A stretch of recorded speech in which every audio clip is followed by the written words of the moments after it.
Hello friend, welcome back to E learning with ma'am channel. आज का जो session है काफ़ी इंपॉर्टेंट है क्योंकि आज हम बात करेंगे विशिष्ट बालक की। अगर विशिष्ट बालक को देखा जाए तो यहाँ से आपके क्वेश्चन बनते हैं तथा बनते रहेंगे। तो अब तक किस तरह के क्वेश्चन बन चुके हैं हम साइंस में, तो आज हम उनको देखेंगे।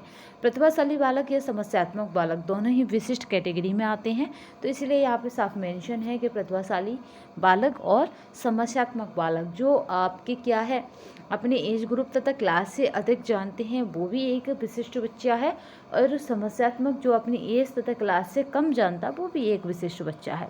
तो चलिए यहाँ पे देख लेते हैं क्वेश्चनों की प्रवृत्ति, किस तरह की आपकी क्वेश्चन आते हैं। क्योंकि PYQ देखने का सबसे बड़ा रीजन होता है कि हमें पता पड़ता है कि किस तरह की प्रवृत्ति या किस तरह के क्वेश्चन आते रहते हैं। किस आयु में बालक प्रयत्न एवं भूल द्वारा सीखता है, तो वो आयु होती है 2 से 6। इसमें बच्चा जितनी बार जितनी बार गलतियां करता है उतनी ही बार वो सीखता है। तो इसी को कहते हैं प्रयत्न एवं भूल के द्वारा सीखना, यानी त्रुटि एवं अधिगम का सिद्धांत किसने दिया, तो याद रखेंगे यहाँ पे ये सिद्धांत किसका है, तो थॉर्नडाइक का है।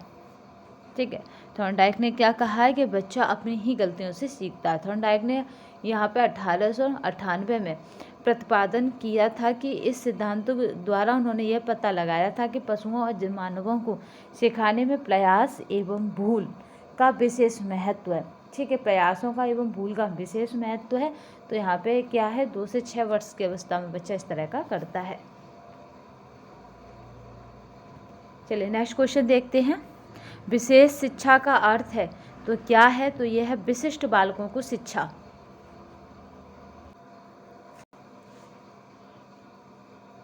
विशिष्ट बालकों को शिक्षा प्रदान करना। विशिष्ट शिक्षा शिक्षा शास्त्र की एक ऐसी भाषा है जिसके अंतर्गत उन बच्चों को शिक्षा दी जाती है जो सामान्य बच्चों से शारीरिक, मानसिक, सामाजिक विशेषताओं में थोड़े अलग होते हैं। विशिष्ट बच्चे यानी स्पेशल चाइल्ड कहने का तात्पर्य यह हुआ कि ऐसे बच्चे या तो सामान्य बच्चों से अधिक प्रतिभाशाली होते हैं या उनसे काफ़ी कम प्रतिभाशाली होते हैं। उन्हें विशिष्ट यानी स्पेसिफिक शिक्षा की आवश्यकता होती है। भूलने की अचेतन प्रक्रिया, तो ये कौन करता है, तो ये दमन के द्वारा संभव है। क्योंकि जिस चीज़ को हम भूलना चाहते हैं उसे क्या करते हैं, याद ना करने की कोशिश करते हैं, तो हम कहीं ना कहीं उसका दमन करते हैं, यानी भूलने के लिए हम उसको याद ही नहीं लाते। याद आती है तभी हम नेक्स्ट कुछ काम में लग जाते हैं। जो विस्मृति है वो वह मानसिक प्रक्रिया है जिसमें जो ज्ञान अचेतन मन में सुरक्षित होता है उसे वहाँ से यहाँ पे विलोपित हो जाता है, जिसके कारण वह चेतन मन में नहीं आ पाता। जिस ज्ञान का प्रयोग विलोपन या विस्मृति कहते हैं, यह 2 प्रकार की होती है, सक्रिय विस्मृति और निष्क्रिय विस्मृति। ठीक है, ये भी 2 प्रकार की होती है, सक्रिय और निष्क्रिय। स्मृति होता है याद करना, विस्मृति होता है चीज़ों को भूल जाना। तो यहाँ पे सक्रिय विस्मृति, इसमें हम जानबूझकर भूलने का प्रयास करते हैं परंतु भूल नहीं पाते। यह स्मृति संकेत और संकेत चिन्ह के कारण स्थायी हो जाती है। जबकि निष्क्रिय विस्मृति कैसी होती है, जिसको हमारा मस्तिष्क याद तो करना चाहता है परंतु वह ऐसा नहीं कर पाता, अर्थात उसका जो ज्ञान होता है वह अचेतन में जाकर विलोपित यानी दमित अपने आप ही हो जाता है। चलिए नेक्स्ट देखते हैं। ये PDF आपको हमारे टेलीग्राम तथा व्हाट्सअप दोनों पे अवेलेबल रहेगी। टेलीग्राम तथा व्हाट्सअप इसकी जो लिंक रहेगी वो इसी वीडियो के डिस्क्रिप्शन बॉक्स में मिल जाएगी। टर्मन के अनुसार मंदबुद्धि बालकों की बुद्धि लब्धि कितनी होती है, तो मंदबुद्धि बच्चे पूछे हैं, यानी ऐसे बच्चे जिनकी IQ लेवल क्या है, कम है, तो ये कितना हो जाएगा, तो लेस देन 70। ठीक है, इनकी आयु कितनी हो जाएगी, तो याद रखिएगा यानी कि 11 से 15 वर्ष की आयु तक। बट आपको इससे पहचानना है, अगर यहाँ पे 70 से कम है तो वही आपका क्या हो जाएगा, मंदबुद्धि बच्चा हो जाएगा। टर्मन के अनुसार मंदबुद्धि बालकों की बुद्धि लब्धि क्या होती है, 70 से कम होती है, लेकिन इस बीच में बालक में संभावनाएं रहती हैं कि यह उन्नति भी कर सकता है परंतु अवनति भी कर सकता है। इसीलिए हम यह कह सकते हैं कि मंदबुद्धि बालक की बुद्धि लब्धि 70 से कम होती है। 2 वर्ष की अनन्या किसी भी 4 पैर वाले प्राणी को डॉगी कहती है। वह भाषा त्रुटि कर रही है जिसे कहते हैं, तो वो अगर डॉगी कहती है तो उसे कहेंगे ओवर एक्सटेंशन। ठीक है, क्योंकि उसको लगा कि जिसके 4 पैर हैं वो सभी क्या है, डॉगी है।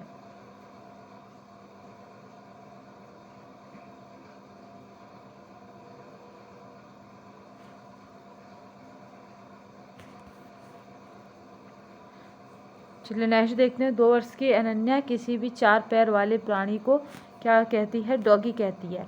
तो वह भाषा त्रुटि कर रही है, जिसे अधिक व्याप्ति यानी ओवर एक्सटेंशन कहते हैं। प्रमाणन अधिकारी द्वारा प्रमाणित किसी व्यक्ति की 40% से अधिक उल्लेखनीय आवश्यकता को क्या कहा जाता है, तो ये होता है यहाँ पे बेंचमार्क अक्षमता वाला व्यक्ति।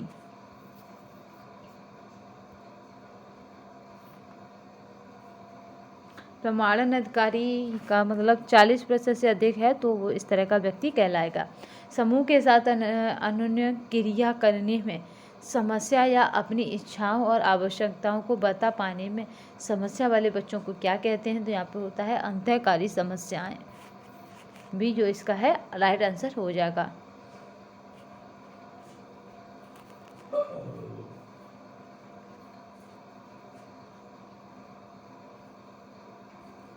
ठीक है, इनको क्या कहेंगे, तो इंटरनलाइजेशन प्रॉब्लम्स। चलिए नेक्स्ट देखते हैं।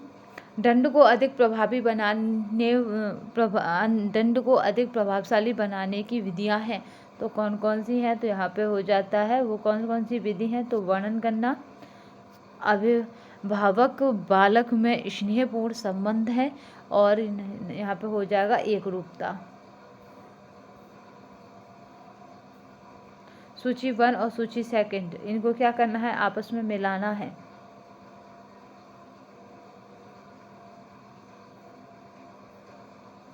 चलिए यहाँ पे देखते हैं। अगर बात की जाए PWD अधिनियम की, तो ये अपंग व्यक्तियों के लिए है, ठीक है। और यहीं पे बात की जाती है CL यानी P&R अधिनियम की, तो ये कामकाजी बच्चों के लिए है। और GJJ ये C&P अधिनियम, तो ये निराश्रित बच्चे हैं। जबकि यहाँ पे बात करते हैं किसकी, तो PCPNDT की, तो ये अधिनियम गर्भवती महिला के लिए है। अगर बात करते हैं हामा की यानी HAMA, तो ये होता है दंतक हिंदू माता पिता के लिए है।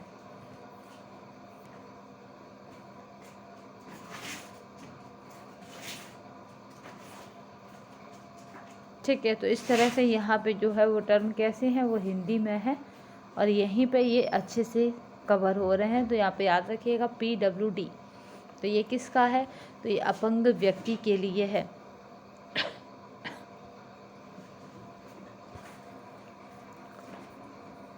बच्चा दत्तक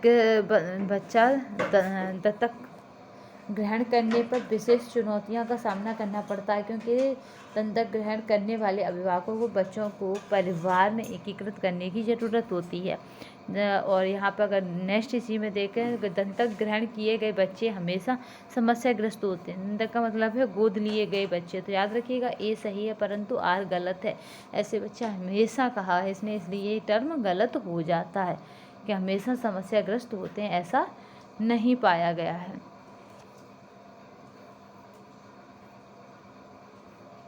चलिए नेक्स्ट क्वेश्चन देखते हैं। स्कूल जाने और प्रवेश करने वाले बच्चों को शारीरिक एवं मनोवैज्ञानिक तत्परता व्यक्तित्व को प्रभावित करती है। कारण कह रहा है जो बच्चे शारीरिक एवं मानसिक रूप से तैयार होते हैं वे संतोषजनक समायोजन करेंगे तथा शिक्षा के प्रति उत्साहवर्धन अभिवृत्ति विकसित करेंगे। तो यहाँ पे जो राइट आंसर हो जाएगा वो क्या हो जाएगा, A और R दोनों सही हैं।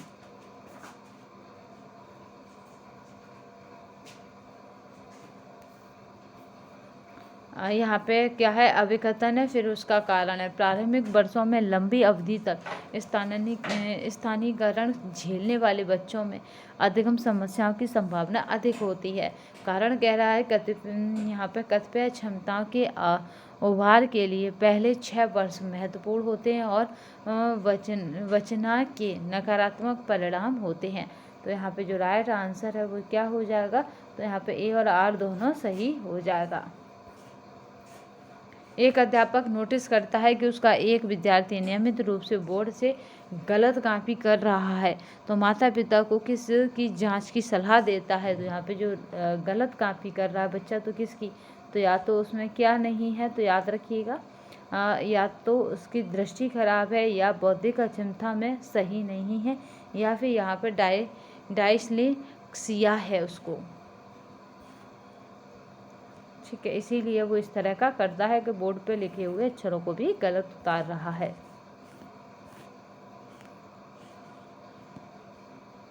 निराश्रित बालकों की पुनर्वास प्रक्रिया को क्रमानुसार लिखिए। तो जो निराश्रित बच्चे होते हैं यानी तो उनकी क्रमानुसार प्रक्रिया हम इसमें देखेंगे।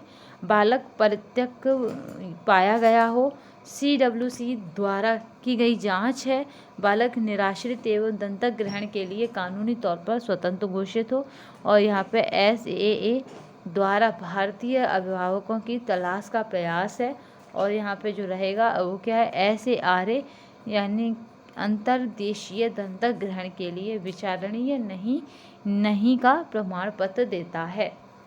अभी कथन क्या कह रहा, बालक श्रम अधिनियम संशोधन का उद्देश्य यह सुनिश्चित करना है कि 6 से 14 वर्ष आयु के सभी बालकों का स्कूल में नामांकन हो।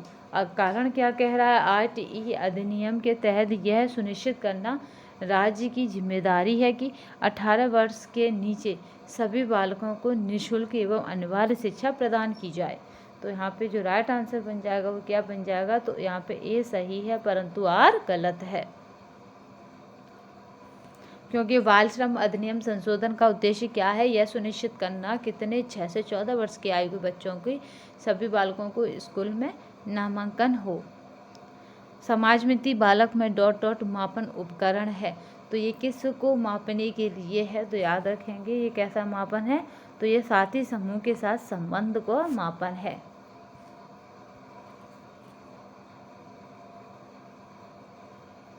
ठीक है, सोशियोमेट्री क्या है, तो ये सामाजिक संबंधों के मापन के लिए एक संख्यात्मक विधि है। इसका प्रतिपादन मनोचिकित्सा जैवक एल मैरो ने अपनी सामाजिक संरचना तथा मनोवैज्ञानिक सद्व्यवहार के बीच संबंधों के अध्ययन के दौरान किया था। चलिए नेक्स्ट देखते हैं।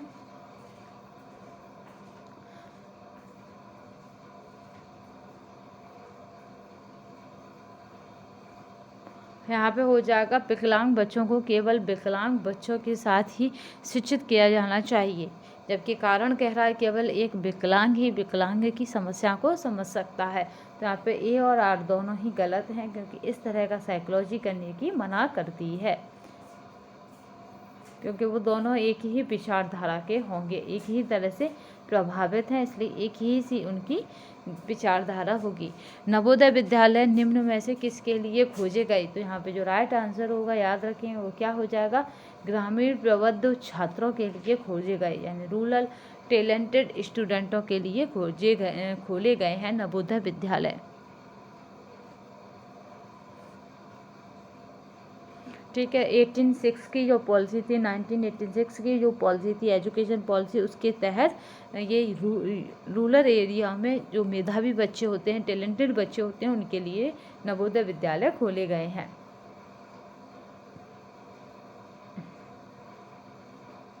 बाल अपराध अर्थ, कारण और उपचार। गद्यांश को ध्यानपूर्वक पढ़ें और प्रश्नों के उत्तर दें। ठीक है, इसको पढ़कर इसी में से उत्तर वो निकालने होते हैं।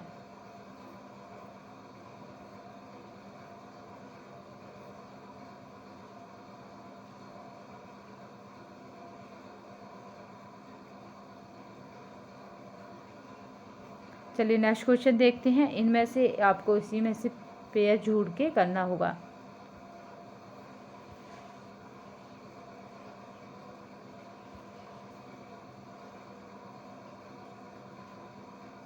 नेक्स्ट क्वेश्चन देखते हैं यहाँ पर।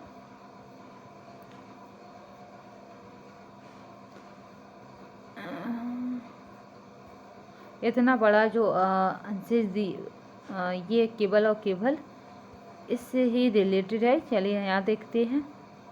बच्चों के प्रति की गई खतरनाक चीज़ों में से कौन एक है जो चुपचाप कई बच्चों की क्षमता और विकास की लहर को तेज़ी से समाप्त करता है, तो वो होता है यौन शोषण। ये क्या करता है कि विकास की जो गति है उसको धीमा कर देता है। चलिए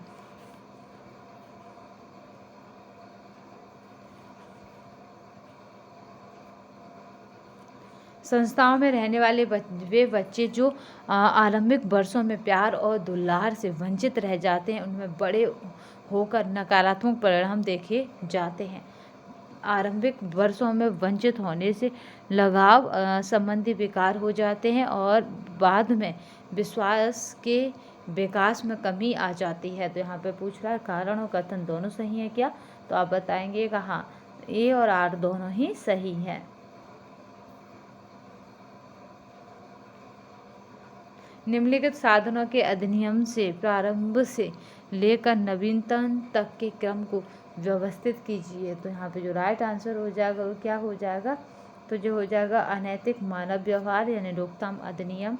देन उसके बाद हो जाएगा यहाँ पे फिर जो राइट आंसर वो है बाल श्रम अधिनियम। फिर उसके बाद किशोर न्याय और उसके बाद बाल यौन अपराध में के रोकथाम अधिनियम। तो इस तरह से जो राइट आंसर बनेगा वो क्या बनेगा? तो यहाँ पे जो राइट आंसर है वो बनाएगा यहाँ पे डी।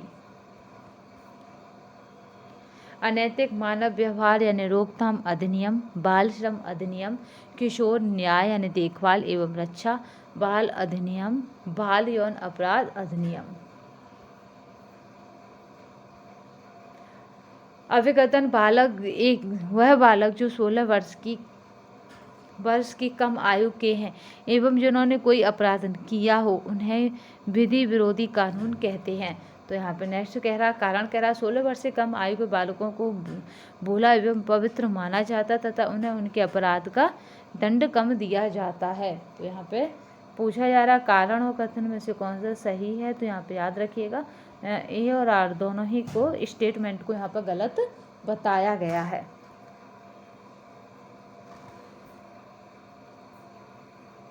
चलिए यहाँ पे देख लेते हैं, दो सूची दी है और इन्हें क्या करना है? सुमेलित करना है।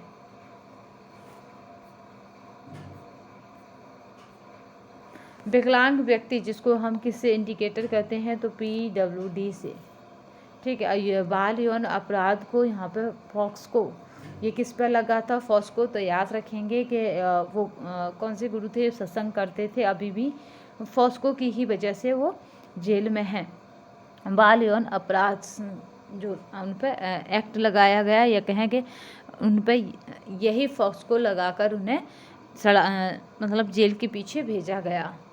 वो कहाँ के थे? हरियाणा, अभी नाम नहीं याद आ रहा, पर उन पे यही वाला लगा है। बाल श्रम यानी CL राम रहीम, इन्हें राम रहीम को ही इसी मतलब यौन अपराध की वजह से जेल के पीछे जाना पड़ा था। चलिए नेक्स्ट देखते हैं बाल श्रम CL जिसको P&R से अधिनियम भी कहते हैं। तो यहाँ पे दूसरा है कानूनी विरोधी बालक यानी JJC&P अधिनियम, और हिंदू दंतक ग्रहण यानी यहाँ पे गोद लेने वाले बच्चा किस में आ जाता? हामा में यानी HAMA। तो ये क्या थे? संस्था थे और इनके ये मिलान थे कि ये संस्था किस पर काम करती है या ये अक्षर किसके लिए है। तो विकलांग व्यक्ति को आप सबको पता है कि कौन रिप्रेजेंट करता है? तो PWD अधिनियम करता है, और ये ही आपका आता भी है कि PWD तो नहीं है, तो आप यस या नो करते हैं। पॉक्सो इसी के तहत हरियाणा के राम रहीम जेल में है, तो ये काफ़ी इम्पोर्टेंट हो जाता है। अनाथों को संस्था में रखना भारत सरकार के लिए सर्वश्रेष्ठ विकल्प है। संस्था में रहने वाले एक बच्चे को उसके विकास और वृद्धि के लिए आवश्यक सुरक्षा और देखभाल प्राप्त होती है। तो यहाँ पे जो राइट आंसर है वो क्या हो जाएगा?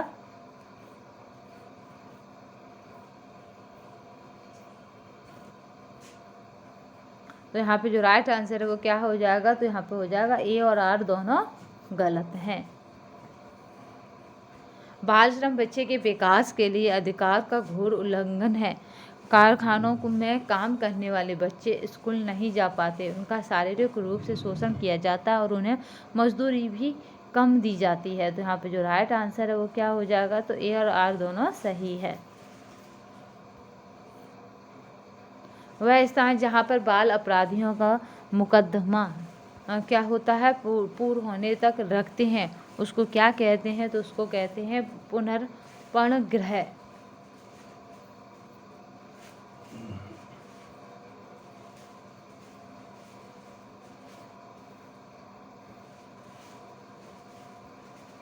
ठीक है, यह हर जगह आपको देखने को मिल जाता है। बच्चों का यौन अपराधों से संरक्षण अधिनियम में हुआ था। तो यहाँ पे जो राइट आंसर है वो कब पारित हुआ था? तो ये 2012 में हुआ था।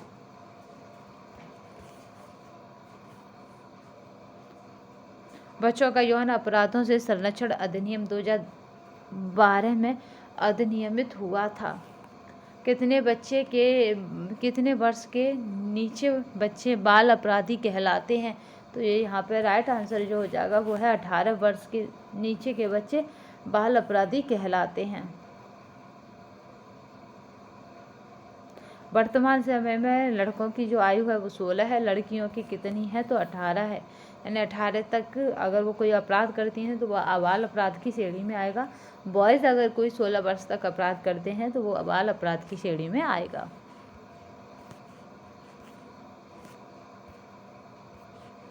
तो आज की श्रृंखला में बस इतना ही। नेक्स्ट सेशन में फिर मिलेंगे, तब तक के लिए धन्यवाद। वंदे मातरम, जय हिंद। अगर आप हमारे चैनल पर नए आए हैं या पहली बार आए हैं तो आप हमारे चैनल पर क्या करें, चैनल को सब्सक्राइब तथा लाइक तथा शेयर करना ना भूलिएगा, जिससे कि हमारी अगली वीडियो आप तक जल्दी पहुंच सके या सबसे पहले पहुंचे।